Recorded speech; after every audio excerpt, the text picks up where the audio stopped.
के भन्छ अरे नबोल के भन्छ के भाइलाई पिटा खाँदा जति झन् पिट टिकेर त्यही भएर नबोल के भन्छ अनि किन झन् बोल्ने किन त थाहा छ त रिस उठ्छ त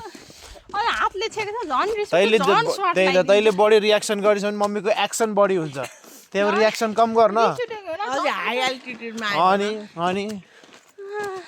हामी हाई एल्टिट्युडमा आयौँ बुटोलदेखि त पाल्पा हाई एल्टिट्युड छ नि त यहाँ हाम्रो पार घर भन्दा के यहाँ पार घर अझै हाई एल्टिट्युड छ सेम हो सेम एल्टिट्युड हो किन हो त्यो त्यहाँ राखेको त्यो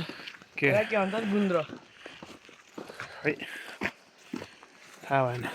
सुकाउन भनेर राखेको होला कि जन किन हिँडिरहेको छ एक्लै यता हेर तल हाम्रो घर यता माथि ठाउँमै सालाको घर हो पछि जाउँला त्यत्तिकै त्यही त भनिरहेको छु त कहिले सुन्तला लिएर आउँला हौ छैन उहाँहरूको